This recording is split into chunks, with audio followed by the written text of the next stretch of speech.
Live from downtown Detroit, home of WDIV and Click on Detroit, Local 4 News at noon starts now. Today, an Ecorse mother is in court. She faces charges after one of her children is beaten and killed, and another is found to be abused. But first, a warning sign. Coronavirus concerns mount as the U.S. sees 60,000 new COVID-19 cases in just one day. We'll tell you why experts say the disease is rapidly accelerating. But we do begin with breaking news from Rome this noon, where Pope Francis has publicly voiced his support for same-sex civil unions. His comments were made in a documentary film premiering at the Rome Film Festival. The leader of the Roman Catholic Church calls for civil union law so that same-sex couples are legally covered. In 2010, when he served as Archbishop of Buenos Aires, he also endorsed civil unions in opposition to Argentina's plan to legalize same-sex marriage. In the film, the Pope says gay people have the right to be in a family. They are children of God. And also breaking, but closer to home, we are learning of lead in the city of Ferndale's water system. Ferndale says that it was notified of lead levels that exceeded state standards after routine testing. Oakland County says that Ferndale residents can call the County Health Division for water testing. Also, anyone in affected areas will be eligible for free water filters. We're going to have any new information for you on our website. You can go to clickondetroit.com for that, and we'll have more details coming up in later editions of Local 4 News. Now I want to get you updated on the very latest with the coronavirus headlines this noon. We will receive the very latest COVID-19 case totals for the past day from the state a little later today. In the meantime, Michigan's long-term care facilities, including nursing homes, will begin allowing indoor visitors. They will only be allowed at facilities in regions outside the highest COVID-19 risk level, and if that facility has not had any outbreaks in 14 days. Certainly long awaited, though, for those families that want to connect. We also have just learned that the Farmington Public Schools Board of Education has voted to keep secondary students in the current remote learning model until January 25th of 2021. And the Washtenaw County Health Department has issued a stay-in-place order for all University of Michigan undergraduate students. This is as of yesterday. The university currently dealing with an outbreak of coronavirus cases. Meanwhile, Michigan's 7-day rolling average of cases now higher than it has ever been at 1,670. On Tuesday, the state reported 1,586 newly confirmed COVID cases, along with 22 more lives lost to the virus here in our state. Meanwhile, the United States just saw about 60,000 new COVID-19 cases in one day, triple what the daily average was back in June when restrictions began to ease. It's just another sign that the U.S.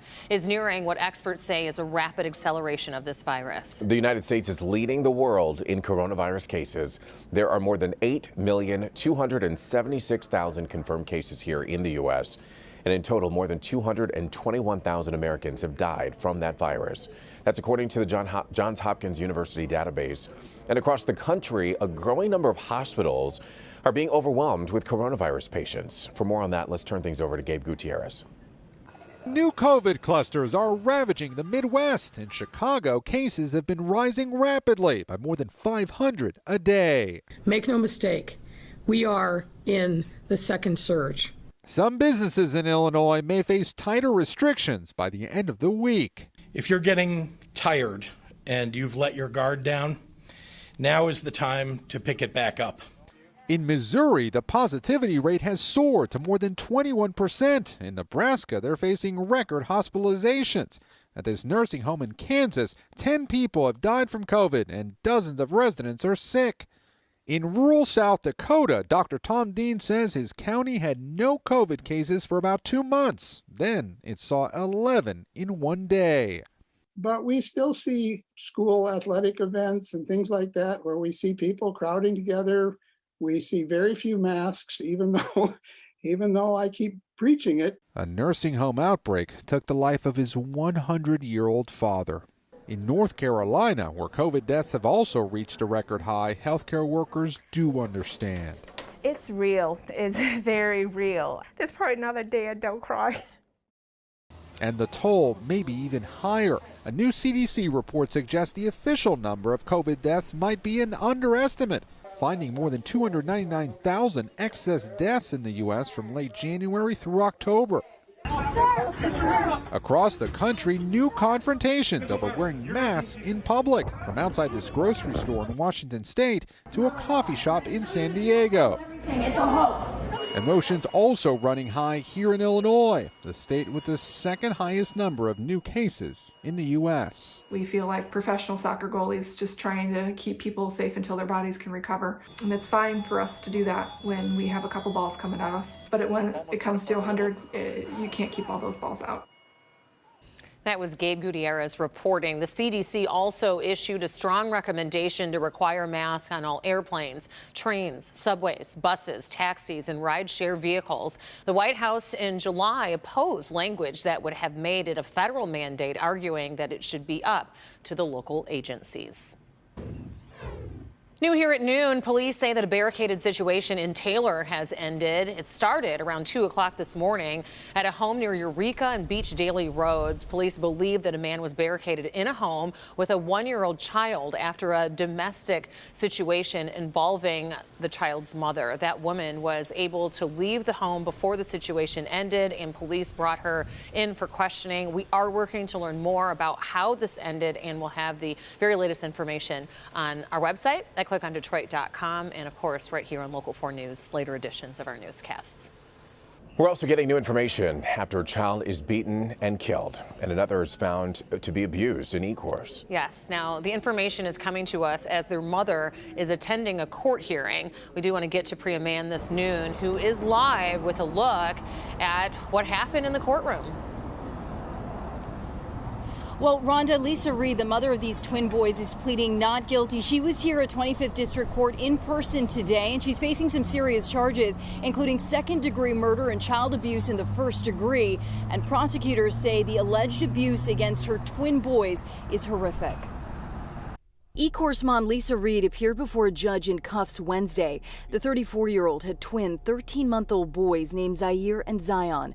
Prosecutors allege the twin babies were abused for months by Reed and her live-in boyfriend James Gibson. Zaire died and Zion required extensive treatment but survived his injuries. The boy's mother is charged with second-degree murder and child abuse in the first degree after Zaire died. She's also charged with child abuse in the first degree for Zion's injuries. In July, Ecorse police were called to the family's home near Jefferson and Outer Drive for concerns the babies were being abused. Police found Zaire's body and rushed Zion to the hospital. Reed's boyfriend, James Gibson, is not the father of the twin boys.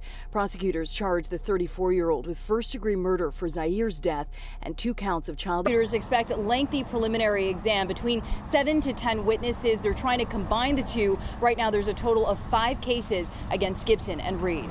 Reporting live from Ecorse, I'm Priya Mann, Local 4. All right, Priya, thank you for the update there. Turning to Decision 2020 now, both presidential candidates and their surrogates are campaigning ahead of tomorrow's final debate. Pennsylvania is one of the highly contested battlegrounds. President Trump was there yesterday, and President Obama is campaigning for Joe Biden there today. Right now, Biden is focusing on debate prep. Topics include race, national security, and of course, the coronavirus. The U.S. has already hit 2/3 of the early vote totals from 2016 as Americans are turning out to vote before Election Day. I know it wasn't interesting in the past, actually, but I think now it's very important to do so. In the meantime, the final presidential debate, it's scheduled for tomorrow, as we mentioned, tomorrow at 9 o'clock, and you can watch it live right here on Local 4 then. And right now, you can watch Brandon's forecast as we take a live look outside right now. We're seeing kind of mostly clouds, but at least it's not raining. Temperatures are mild. What's in store for us for the rest of the day, Brandon? I love your glasses half full because we should be starting to see a little more sunshine by now, but it's been a struggle after the morning rain and thunder came through. We are looking for some glimmers of hope, aka some sunshine, and still have a chance at getting a little bit here coming this afternoon, but You can see a pretty overcast sky here in Ann Arbor as well. Temperatures are in the low to middle 50s with winds out of the west-northwest, 10 to 20, gusting a little stronger. So we had a cool front come through, and we need the sun to bounce back into the 60s. So it's a gradual return of the sun through the mid and late afternoon, and that's likely when temps will start taking off. You can see no more rain, but the clouds are still pretty thick until you get to about Lake Michigan. So guys, coming up, I will talk about a little more wet weather coming your way and temperatures trying to take off into the 70s ahead. All right, I'll take the 70s. More than that, if we're going to be wishing for anything. And we've had enough rain already, right? I know, right? Woke us up this morning. Yeah, still to come in a rare move, a judge in the Breonna Taylor case has cleared the way for members of the grand jury that heard the case to speak publicly. We'll tell you what they have to say. That's coming up. But first, frustration in the search for migrant parents separated from their children at the U.S. border. What we're learning about the number of families separated.